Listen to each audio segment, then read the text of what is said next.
Eh, bueno, me gustaría del libro que me acaban de editar de cómo introducir, voy a leer una pequeña parte del de corte y confección de letras, que así le puse al texto este de las letras, jugando un poco con el origen de ellas. Y voy a leer de la ñ a la P o a la R. Entonces, comenzaría así. La ñ es bífida de la cabeza a la cola. Siempre esconde una letra detrás suyo, cual esquizofrénico que pretendiera ocultarse en su interior. Como la letra O era la más visible de todas, en los labios antes que en el aire, imaginaron un ojo que veía de frente, porque la O siempre volvía. A pesar de que desconoce la rectitud, siempre vuelve y cierra la puerta. No hay alfa sin omega, por eso dibujaron un huevo. Una boca abierta, la P, boca como válvula, porque no todo está dentro del círculo. Algo tiene que escapar, aunque sea un cabello cuando cae, o un pedazo de uña al ser cortado. Hablar solo es útil si pule silencios. Corte. Darwin dio la vuelta al mundo en un espejo. Su capacidad de observación le llevó a olvidarse de sí mismo y desembarcó en una isla no cartografiada para evolucionar y convertirse en eslabón perdido. Antes de eso, el mono era más cercano. Veían la Q y querían recordar al mono. El mono no imita, se mira en el espejo. Hay 780 desapariciones de pájaros y sus cantos cada año. Hay 780 maneras de vestirse de plumas y volar. También hay 780 maneras de olvidar. Corte. La R avanza y se multiplica. También es cierto que una lengua vibrando de esa manera puede llegar a ser molesta si te la espetan de frente. Era de sentido común dibujar una cabeza de perfil. No hubo inconvenientes ni discrepancias. Si quieres cartografiarte, la mejor manera es hacerlo de perfil. Pasar por el mundo, como las llaves por la cerradura, siempre de perfil.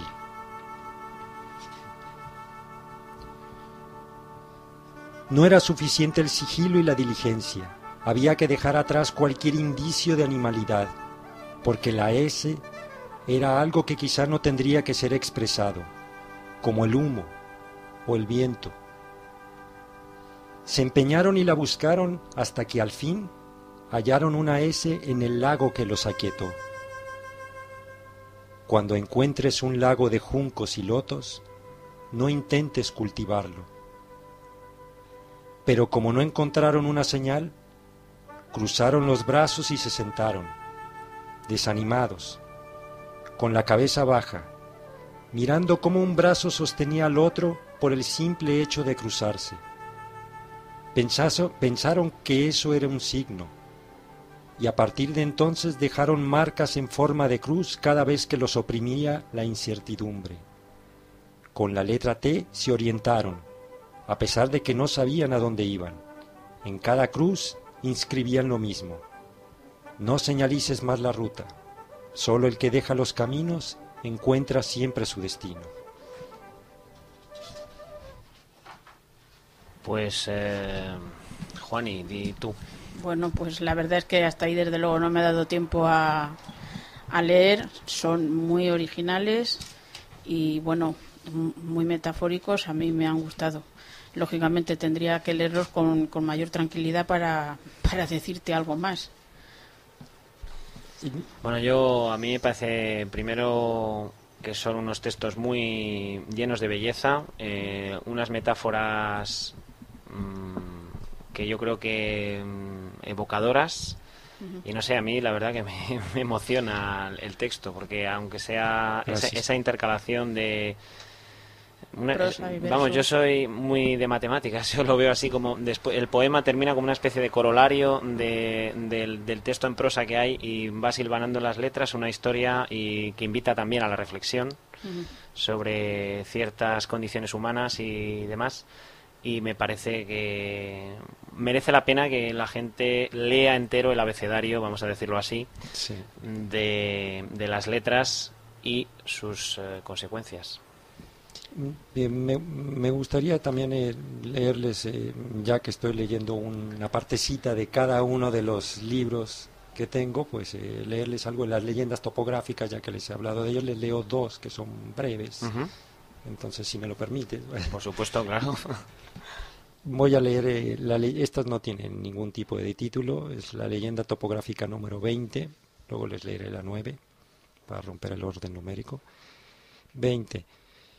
En aquella región, todos vivían en las cercanías de la columna que en su capitel tenía una cajita de madera incrustada. Creían que dentro de la cajita había un huevo que al quebrar sanaría a los dolientes y daría vida a lo muerto que estuviera a su alrededor. Sin embargo, la columna no permanecía inmóvil, crecía con el silencio.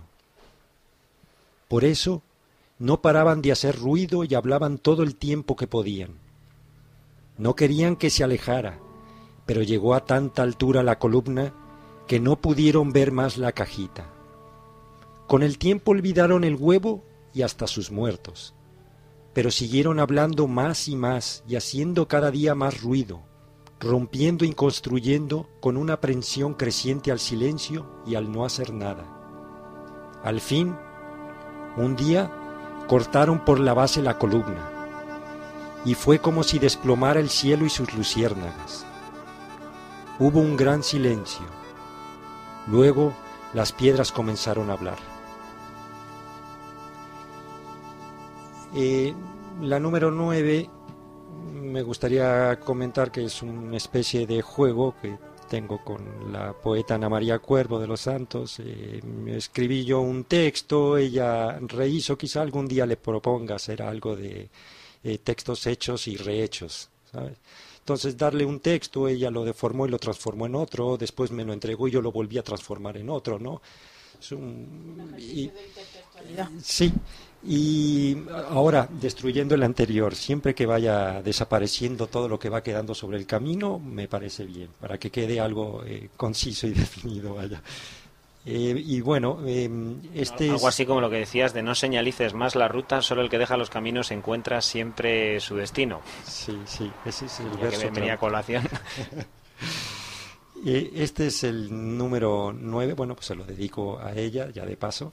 Y este es el texto. A mitad de camino siempre está el final.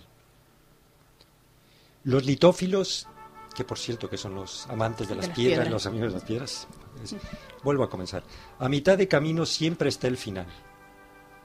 Los litófilos habitaban una profunda hondonada donde el viento soplaba con la fuerza del olvido, con tanta violencia que vivían con piedras atadas a su cuerpo para no verse levantados y arrastrados a lo desconocido, fuera de la hondonada. Se movían con torpeza y gran esfuerzo, porque no osaban abandonar sus piedras que decoraban, tallaban y pintaban con esmero. Escribían su nombre, historia y sucesos varios, porque el viento soplaba tan recio que se llevaba lejos sus palabras, recuerdos y pensamientos. Era una tierra asolada por el olvido. Los pocos que, amantes de la ligereza, se deshicieron de su lastre, arrastrados llegaron al otro lado de la montaña que separaba la costa de la hondonada. Con cerebros vírgenes arribaban entre la gente que no se alejaba del mar. Esta tribu no olvidaba nada, estaban embotados por la memoria, sepultados por sus recuerdos, se dirigían a la extinción. Caminaban encorvados cual si les pesara lo que no podían dejar de lado. No hacían otra cosa que contemplar el mar, como si no existiera la vida fuera de la ola, como si esperar fuera lo más parecido al olvido.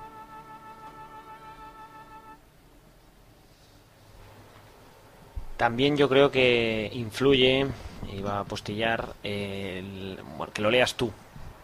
Me refiero yo por la voz, no sé si es que me he acostumbrado ya, pero es importante bueno, sentir los textos, y creo que el autor es el primero que le puede dar mayor énfasis al acompañamiento de la propia voz al texto que el que la ha escrito. No sé si opináis lo mismo. Sí. En concreto, estas últimas a mí están más hechos para leerse para leerse en texto, impreso, vaya, que para escucharse. Por lo menos esa es mi intención, por la disposición tipográfica que tienen. O quizás que influya eso que estás diciendo, y que, digamos, los textos... porque muchas de las actuaciones que habéis hecho has utilizado textos de este tipo, y yo creo que la verdad que eres un experto a la hora de escribir textos para, digamos, actuaciones o veladas en público, para leer en público y en voz alta. El texto es muy sonoro. No están pensados de ninguna manera para eso. Pero vamos, porque, se acompañan. Sí, va a ser un comentario sobre eso. No están pensados para nada. De hecho, a mí no me gustan tanto los escenarios, sino las bambalinas. Me gusta estar detrás, me gusta la intimidad, lo público es algo que no va mucho conmigo. Aunque he hecho presentaciones de vez en cuando también por cuestiones económicas, por lo que sea, vaya, o sea, porque me gustaba probar qué tal se escuchaban mis textos con música, en fin. Pero cuando los he leído me he dado cuenta que tengo que incluir siempre algún comentario, alguna palabra, repetir palabras, me gusta jugar con las voces, entonces creo que no es lo mismo leer en público que la gente que esté leyendo un libro. He llegado a ese convencimiento, ¿no? Y es algo muy sabido, por otro lado, porque las narraciones orales siempre tienen una manera de narrarse, ¿no? Entonces los suelo deformar, les suelo incluir algunos versos, suelo repetir cosas, en fin, no lo leo tal como están. En este momento sí, pero en presentaciones, en espectáculos, no. Yo te diría que a nivel, digamos, íntimo, los textos son especialmente bellos para leer, digamos, en lectura cada uno individual, pero por otro lado no cambian, o sea, no pierden fuerza a la hora de... Yo creo que hay otro tipo de textos que sí, pero en el caso tuyo, en tus textos, digamos, que a la hora de salir a lo público, a esas exposiciones orales públicas, ganan también o tienen la fuerza suficiente como para funcionar en ese tipo de actos. Sí, aunque bueno, evidentemente ya sé que no los has escrito para ese tipo de cuestiones, y yo por lo que te conozco sé que digamos que te gusta estar en un segundo plano entre bambalinas, como decías tú.